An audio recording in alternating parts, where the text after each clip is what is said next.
Al conflicto armado que se dio entre 1910 y 1917 se inició como una lucha en contra de la perpetuación en el poder del general Porfirio Díaz, pero derivó en una guerra civil entre facciones que luchaban por la auténtica revolución. Diferentes grupos que tenían como bandera derechos políticos y sociales se unieron por este objetivo, pero luego llevaron a cabo una guerra de guerrillas a lo largo de una de las épocas más confusas para México, que dejó más de 1 millón de muertos. Pese a ser una lucha por el poder, también tuvo frutos positivos.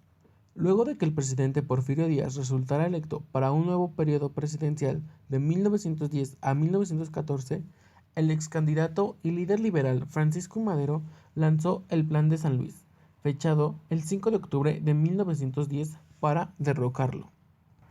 Su lema principal fue sufragio efectivo, no reelección, y reivindicaba derechos laborales y la repartición de tierras que buscaban grupos sociales contrarios a Díaz.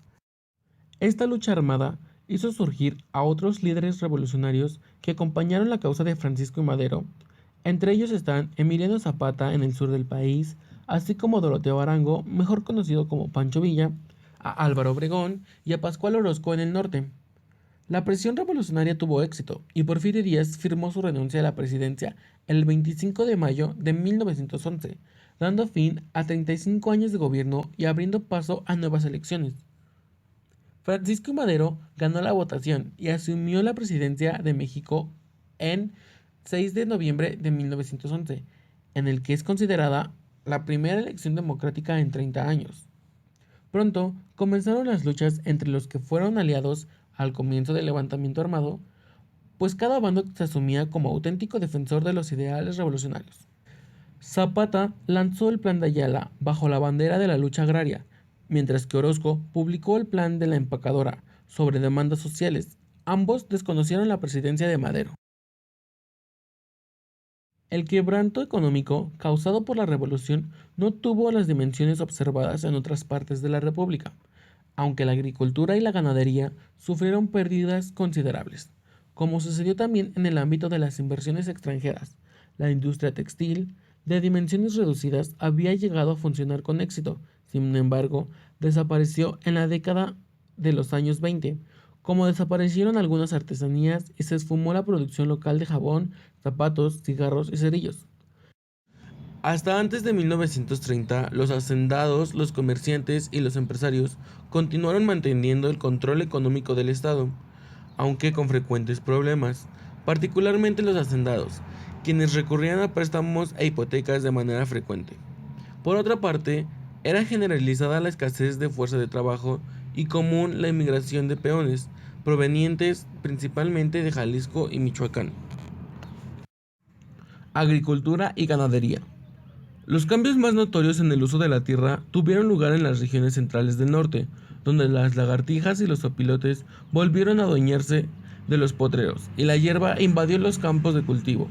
En el noroeste, donde se emprendió con vigor el cultivo de siembras comerciales como el garbanzo y el algodón, y en el centro, donde los cultivos comerciales cedieron su lugar a la hierba o al cultivo de subsistencia de maíz y frijol.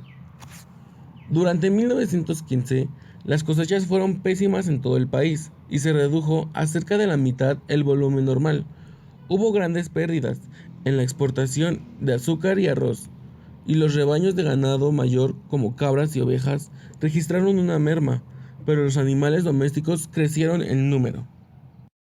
Transportes. Después de 1913, los ferrocarriles estaban destruidos, pero lo más costoso era el uso que hacían de ellos las facciones militares y políticas, un uso que propiciaba el mercado negro y la extorsión. Es posible que el número de mulas y burros se duplicara en esos 10 años, y empezaron a usarse aviones y camiones. Economía. En 1914 el sistema bancario se había derrumbado. En 1915-1916 no había autoridad financiera, lo cual obligó a improvisar en materia de créditos y permitió que los constitucionalistas, por su control de los más grandes centros comerciales, libraran sus más duras campañas militares a poco costo. En resumen, los costos de producción subieron en todo el país, pero no por las mismas razones en todas partes, ni por el mismo tiempo, ni por la misma proporción. Consecuencias políticas. Al finalizar la guerra civil, surgieron una serie de caudillos militares y civiles, quienes se concentraron en una serie de alianzas y luchas para agrandar sus espacios en el poder político y económico.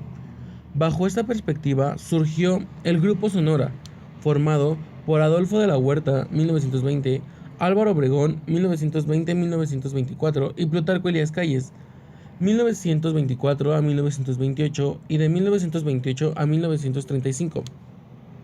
Tras la muerte de Carranza, en 1920, el Congreso Federal eligió como presidente interino a Adolfo de la Huerta, quien gobernó el país hasta el 30 de noviembre del mismo año. Logró la rendición de Francisco Villa, a quien le fue entregado un rancho de 25,000 hectáreas y se le permitió conservar a su guardia de 50 hombres. Asimismo, hubo una reducción del ejército que absorbía una gran cantidad del presupuesto federal, calculado en $1,000,000 diariamente, con la finalidad de ahorrar recursos. Requería obtener el reconocimiento diplomático, así podía contar con la ayuda económica que necesitaba para seguir en el poder y enfrentar las necesidades del país. En las siguientes elecciones presidenciales, Obregón simpatizaba con el general Plutarco Elías Calles. El otro aspirante fue Adolfo de la Huerta, con quien simpatizaba Pancho Villa, quien declaró que lo apoyaría aún levantándose en armas. Fue una causa de su asesinato el 20 de julio de 1923 en el estado de Chihuahua. En diciembre del mismo año estalló una rebelión de la Huertista, que fue apoyada por la mayoría del ejército. Así pues, Obregón recurrió a los obreros y campesinos e integró con estos últimos milicias agraristas, repartió tierras para tenerlos de su lado. Impulsó la educación con José Vasconcelos y creó la red de bibliotecas públicas y se inició con el muralismo mexicano, en el que se crearon muchos murales en espacios públicos. Una de las primeras consecuencias de la Revolución Mexicana fue la salida a la luz una constitución innovadora el 5 de febrero de 1917, adelantada y considerada la más avanzada del mundo en su tiempo. Establece la separación de poderes en su artículo 49, en legislativo, ejecutivo y judicial, y que contemplaba beneficios sociales. Por ejemplo, la jornada laboral quedó legislada a 8 horas diarias, descanso dominical y derecho a huelga. El mayor cambio logrado quizás es el agrario, a través de la reforma agraria, que permitió un mejor aprovechamiento de la tierra. Hubo una verdadera transformación agraria. Ahora la tierra estaba repartida de manera más justa, lo cual impulsó la economía, pues pequeños granjeros independientes cultivaban y cosechaban sus propias tierras, y quizás el equilibrio y el orden político fue el otro logro sobresaliente de la revolución. El mandato presidencial de Álvaro Obregón llegó a su fin el 30 de noviembre de 1924, y ese día asume el cargo el presidente Plutarco Elías Calles.